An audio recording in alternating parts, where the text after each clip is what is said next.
Kesani mengalirlah di kau, menjadi laksa mengisi belikat punggungku. Agar aku bisa berdiri tegak dan segap bagaikan laksana Melayu.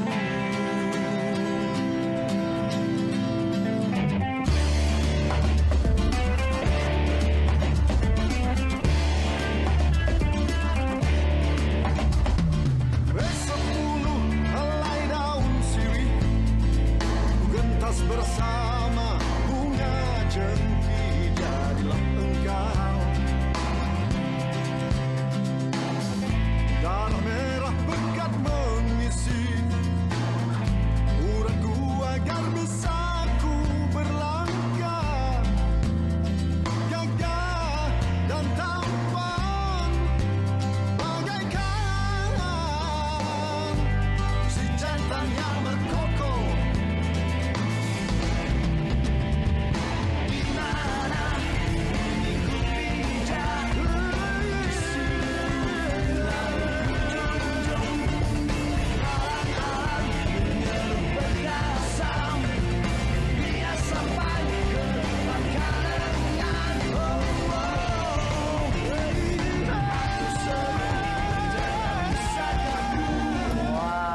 Itulah dia persembahan silat tempur yang dipersembahkan oleh adik-adik kita seketika tadi. Kita nak bercakap lebih lanjut berkenaan topik kita pada hari ini, kebangkitan silat.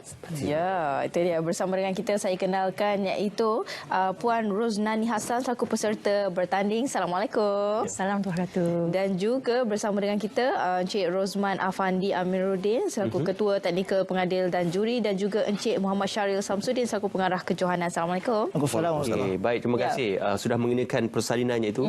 Boleh dikongsikan pengalaman menyertai silat ini secara peribadinya? Okey, bismillahirrahmanirrahim. Secara peribadi, saya ini merupakan kejohanan kedua saya lah untuk FCSC ini. So pada saya pengalaman yang pertama memang memberi impak yang besar pada saya lah, sebab kalau kan nak katakan masuk FCSC yang kedua ni, debaran tu tetap akan ada. Walaupun kita dah pernah pengalaman yang pertama, tapi yang kedua ni pun masih debaran tu masih kuat lagi lah orang kata. Tapi insya-Allah saya akan ambil pengalaman yang pertama tu, akan masuk ke dalam kedua ni, insya-Allah saya akan buat lebih terbaik. Dan kemungkinan macam kita juga kalau bersaing di pentas macam FCSC ni lain dengan gelanggang latihan kita, sebab kita akan berhadapan dengan orang yang kita tak kenal, fighter kita tak kenal siapa fighter kita. Betul. Jadi benda tu menyebabkan kita rasa macam tertanya siapa fighter kita. Dia akan banyak guna langkah tumbuk ke, dia akan banyak guna lagi tendangan lagi banyak ke. So saya perlu melatih diri saya akan menjadi lebih bersedialah untuk yang FCS yang akan datang ni lah. Begitulah. Okey, dan Tuan Syaril sendiri selaku pengarah mungkin juga boleh berkongsi objektif utama untuk kejohanan ini. Assalamualaikum dan selamat pagi Malaysia. Dan untuk maklumat, ini adalah kali kedua kami ke sini lah. Kami mengucapkan ribuan terima kasih kepada penerbit Selamat Pagi Malaysia. Okey, untuk permulaan dahulu, full contact Silat Championship ataupun kejohanan silat tempur bebas akan diadakan pada 15 Oktober ini. Bertempat di UFJ Summit Mall Subang Jaya. Kita akan memulai pada pagi sehingga ke tengah malam lah. Okey, untuk objektif ialah kami menyediakan para pesilat dengan pertandingan rules yang sebegini ataupun undang-undang full contact, supaya di mana pesilat-pesilat ni apabila mereka biasa dengan undang-undang sebegini, mereka boleh melebarkan bakat mereka ke bidang sukan yang lain, contohnya dalam kickboxing dan juga mixed martial art. Kebanyakannya untuk petarung MMA dan kickboxing ni banyak dipelopori oleh pesilat daripada peninju pada Muay Thai.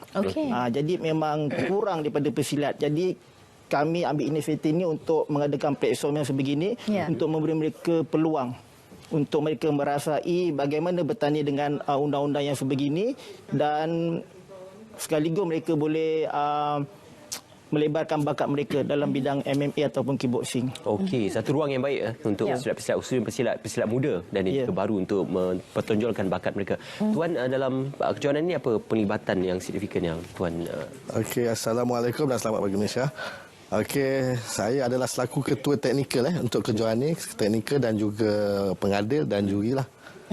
Okey, jadi dalam tugasan saya sebenarnya saya ditugaskan untuk macam susun regu semua. Okey. Maknanya pesilat-pesilat yang akan bertanding ni kita akan matchkan. Okey, kita akan matchkan tengok daripada segi berat. Maknanya kita akan matchkan tu mengikut berat. Itu first requirement. First requirement berat, lepas tu kita akan tengok dia punya pengalaman. Okey. Sebab kita tak boleh match macam yang ni baru first time. Tapi yang ni dah 5 kali. Yang tu kita tak boleh lah. Okey. So kita akan cari yang lebih kurang balance. Lepas tu weight dia pun tak ada beza. Kita hanya 3 kilo atas atau 3 kilo bawah. Perbezaan hanya 3 kilo. Dalam setiap regu tu lah. Dari segi syarat-syaratnya, yang melibatkan tempoh ini sudah pasti ada beberapa peraturan, rules yang perlu dipatuhi. Bahagian-bahagian tubuh badan yang boleh disentuh dan tidak boleh disentuh. Jadi apa antara bahagian teknikal yang perlu diketahui dari untuk tempoh? Untuk bahagian teknikal dari segi undang-undang, undang-undang tempoh ni, kita masih menganggap pesilat-pesilat yang bertanding ni adalah amatur lagi. Okey, jadi kita akan mengenakan, dia akan memakaikan headgear. Wajib memakai headgear dengan shin lah, maknanya pelindung kaki, shin pad. Lepas tu dia akan bertarung menggunakan glove lah. Dan semestinya lah alat pelindung kulit semua wajib dengan mouthguard. Benda tu adalah wajib. Benda tu adalah perkara yang wajib. Sebelum diorang naik masuk ke gelanggang, jadi pihak teknikal akan buat check-in dulu. Check-in, pastikan kelengkapan tu ada. Baru dibenarkan untuk masuk. Sebab ni adalah untuk sisi keselamatan.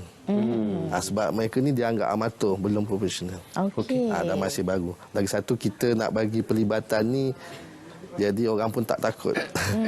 Rasa masih selamat. Keselamatannya. Sebab bagi kami di pihak teknikal, keselamatan adalah penting. Betul. Dan kami juga menyediakan pasukan medikal, pasukan perubatan yang memang terlatih dalam pelibatan sukan tempoh. Sebab macam MMA, MIMA, kita bawakan tim ni. Baik, dan difahamkan ada 150 peserta yang akan menyertai. Dan bagaimana pemilihan itu dilakukan? Pemilihan kita akan pastikan semua pasukan yang hantar akan dapat bertanding lah. Jadi pemilihan juga daripada segi kategori berat. Kategori berat dan juga umur mereka. Dan kita juga melihat dari segi pengalaman mereka dalam bertanding, apa jua bela diri, pertandingan bela diri. Ini penyertaan dari seluruh negara? Ya, Alhamdulillah, daripada kali ini kita dapat penyertaan yang sangat memberangsangkan lah. Hampir ada juga yang daripada Sarawak. Dah berapa lama menyertai ataupun berkecimpung secara profesional dalam kejohanan silat tempur? Saya bermula dalam persilatannya dalam 2018 lah. Selepas tu kita terpaksa stop sebab PKP. So macam pertarungan semua memang stop lah. Tak ada apa-apa persembahan yang perlu buat, yang boleh buat lah. Jadi dari situ kita belajar training dalam dalaman sahajalah. Jadi bila dah buka FCSC ni memang mengambil kesempatan. Memang nak masuk lah, sebenarnya nak menguji tahap peningkatan diri kita sebenarnya. Tahap mana peningkatan diri kita dalam kita bersilat lah. Kalau kita hanya bersilat di gelanggang, setakat itu sajalah kita tahu peningkatan kita. Tapi bila kita berada di medan pertempuran macam tu, kita kena betul-betul fight. Kita kena struggle lah sebab kita nak mendapat kemenangan. Tapi biasalah adat bermain bertempur ni macam ada kalah, ada menang tu memang lumrah biasalah. Cuma of course kita akan mengharapkan kejayaan tu lah. Jadi pada saya memang saya akan buat yang terbaik lah sebab kita nak meningkatkan nama pertubuhan persilatan kita. Saya Gayung Makrifat lah. Jadi saya of course saya nak Gayung Makrifat saya akan maju ke hadapan, membawa balik pingat dan demikianlah. Jadi dari situ macam saya katakan tadilah, macam kalau fighter kita tu, kita tak tahu macam mana dia punya tahap kehebatan dia compare dengan saya. Jadi harapan saya memang kita buat yang terbaik, kita fight yang terbaik, dan kita tak perlu takut kalau nak cedera ke apa, sebab memang dari segi perlindungan memang kita pakai penuh, dan kita juga diwakili oleh ketua-ketua juri. Katakan kalau contoh macam mungkin berlaku kecederaan ke apa-apa, juri akan terus stopkan permainan, dan insya-Allah tak akan ada kecederaan apa-apalah. Tapi setakat lebam-lebam tu biasalah. Kalau barulah namanya. Memang kenalah kalau dah tahu berhadapan dengan benda-benda fighter ni, lebam-lebam tu pada saya biasalah. Kalau tak takut lebam, masuklah. Saya memang sini pun saya mengajak kawan-kawan hawa lah, terutama dia daripada macam yang apa Cikgu Syari cakap tadi, memang yang hantar penyertaan pun banyak di kalangan kaum lelaki lah, perempuan memang kurang. So saya nak mengajak semualah join persilatan ni. Tak salah sebenarnya, seronok sebenarnya. Kadang-kadang kita stres pun, kita bila kita stres ada pancing lepas tumbuk dia betul-betul, kita akan lepaskan benda tu. Itu salah satu treatment kita nak lepaskan stres lah. Dia punching bag punching bag. Kita of course persilatan, dah kata nama persilatan, memang ada punching bag, sepak, semua tu memang akan ada. Lainlah kalau saya ambil kursus masak, of course saya akan pegang senduk. Tapi saya memang benda yang bersilat, berlawan tumbuk, memang benda tu memang kita kena buat lah benda tu. Dia release tension lah juga. Ya, memang release tension. Tambahan anak ramai, so memang lepas dalam gelanggang. Takkan lepas anak-anak, so kita lepas dalam gelanggang cukup-cukup, buat yang terbaik, kita akan lega, insyaAllah. Saya memang mengajak sangat. Tips kepada ibu-ibu. Ini pun pernah ada pengalaman silat juga ni. Boleh join lepas ni. Dia pun sedang menambah ilmu. Tapi silat gayung makrifat ni apa yang boleh kita ketahui tentang? Okey, gayung makrifat ni dia memang seluruh Malaysia juga. Kita ada persatuan seluruh Malaysia lah. Maksud dia saya wakil gayung makrifat Kuala Lumpur lah. Dan dia ada Selangor, Kedah, Utara, Selatan, semua adalah wakil-wakilnya. Jadi dari situ memang kalau pakaian macam ni memang lengkap. Memang kita tahulah warna hijau memang persilatan gayung makrifat lah. Jadi dari situ dan dia bertempat quarters head dia di Tanah Adat lah, di Bukit Tinggi Tanah Adat. Jadi di situ adalah dia punya peringkat-peringkat dia diketuai oleh siapa-siapa dan sampai ke bawah lah. Saya sebagai ahlinya sajalah. So saya masih membawa nama gayung makrifat itulah. Okey. Dan Tuan Syaril, seramai 150 penyertaan itu, pecahan kepada pesilat-pesilat ini kebanyakannya daripada jenis-jenis silat apa? Kita penyertaan tu terawak lah, menyeluruh. Ada yang daripada yang biasa kita dengar, biasa gayung, sendek. Tapi ada juga pesilat-pesilat yang saya tak pernah pun sendiri dengar. Antaranya? Jadi contoh macam Naga Barung, Sikumi, yang mungkin saya tak biasa dengar lah kan. Tapi Alhamdulillah lah, sebab kita telah bermula pada 2014 dahulu. 2014 dan kita berhenti 2018. Dan setiap tahun, setiap kali penganjuran, kami mendapati banyak tim-tim yang baru yang sertai lah. Sebab undang-undang ini adalah satu undang-undang yang berbeza daripada pertandingan silat yang sedia ada. Okay, kalau mungkin penonton-penonton tahu, silat olahraga dengan menonton demo yang tadi memang sangat berlainan.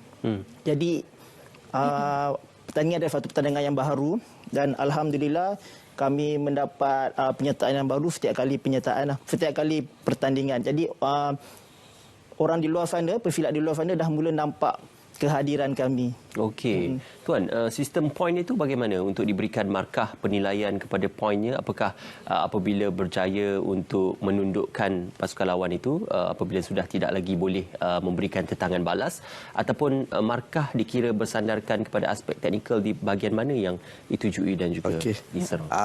Bagi dari segi pemakanan dan penilaian, memang kita berbeza daripada silat olahraga. Memang kita banyak perbezaan. Kita menggunakan kaedah sistem 10-9. Kalau dipanggil 10-9. Dan kita akan menempatkan 2 atau 3 juri. Semuanya 3 juri. Dan setiap satu tu akan menilai lah. Maknanya kita akan tengok poin-poin daripada penilaian setiap juri tu. Kita menitik beratkan apa yang kita lihat dalam penilaian tu. Yang pertama dah tentu siapa yang mendominasi perlawanan. Antara dua pihak ni siapa yang mendominasi perlawanan. Dan lepas tu kita akan tengok cara serangan tu. Sebab syarat dia mestilah serangan tu tepat ke sasaran tanpa sebarang halangan.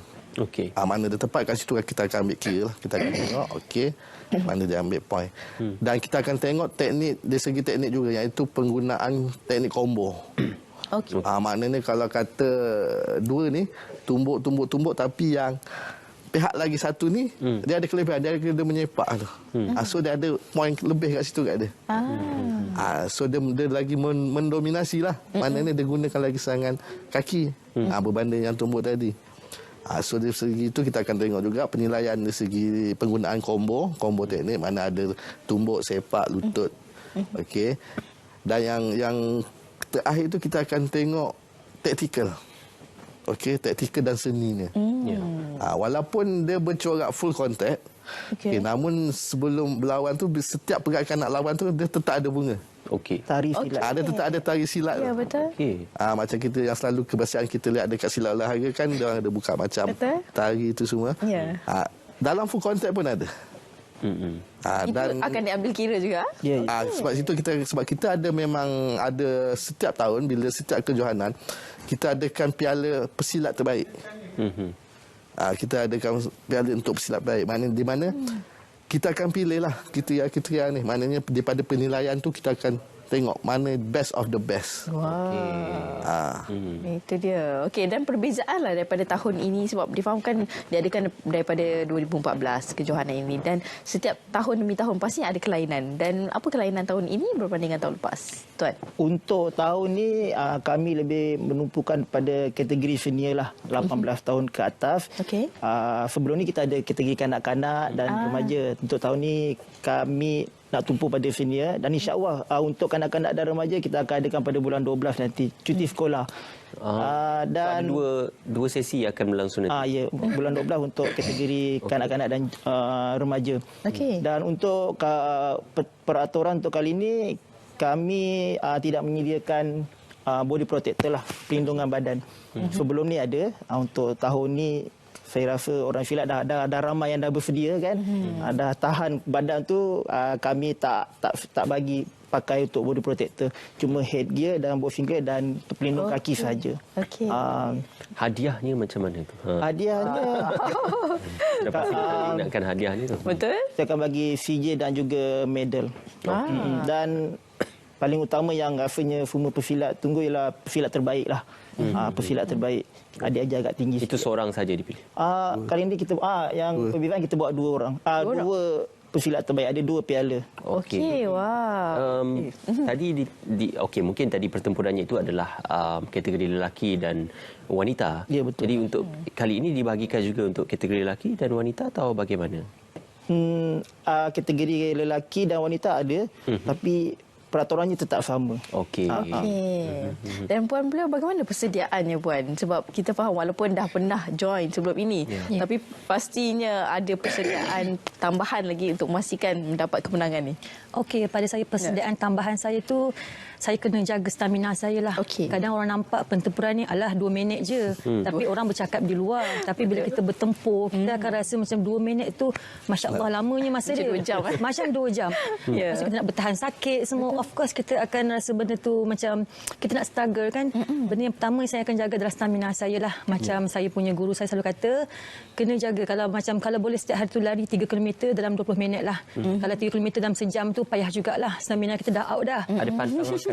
Pantang makan tu tak adalah pula saya berdarah semua. Pantang tengok, Puan. Pantang tengok.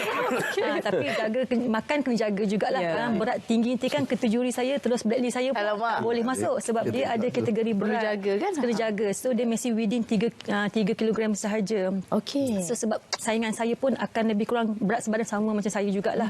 Dia tak boleh lari terlalu jauh lah, nanti tak adil lah nanti, ataupun mungkin akan guru-guru lain akan berbalah lah, tak berat tak sama semua. Jadi macam undang-undang tu tak dipatuhi, tak boleh lah kan kiranya. So bab makan tu saya kena jaga sikit lah supaya berat tak naik semua. So dari segi pertempuran tu memang lawan-lawan tu memang kena ada lah, memang lawan. Even kalau kata belum pertempuran pun saya macam berlatih di gelanggang sendiri pun, lebam-lebam tu memang akan ada. Itu memang biasa. Pencapaian terbaik setakat ini dalam saya belum ada sebab saya stop pada 2000. Sebab saya daripada sekolah menengah memang saya ada masuk silat lah dulu, silat Senam Merah Malaysia dulu. Tapi lepas masuk universiti, bekerja, berkahwin, beranak, stop. So saya terpaksa stop semua di usia yang tua ni lah saya baru nak nak masuk balik, nak masuk tanding balik. So saya cubalah buat yang terbaik lah. Sebab tu saya kata jaga kesihatan saya. Stamina saya kena padulah sebab bila kita dah berusia ni, stamina kita dah goncang sikit lah kalau kita tak jaga benda tu. So yelah, fighter saya pun mungkin bakal umur 20 tahun, compare 20 tahun dengan saya. So agak berbeza. Jadi saya kena jaga dari segi macam tu lah. Usia bukan penghalang. Ya, usia bukan penghalang, betul. Ini adalah satu cabaran kepada remaja perempuan yang masih muda. Kak Puan Rosnani dah berkeluarga dan mempunyai anak pun boleh sertai, apatah lagi yang kat luar sana yang muda, remaja yang masih kuat lagi kan. Ini satu cabaran dah. Okey, Dr. Syarif mungkin sekali lagi sama-sama war-warkan tentang kejohanan yang akan berlangsung nanti.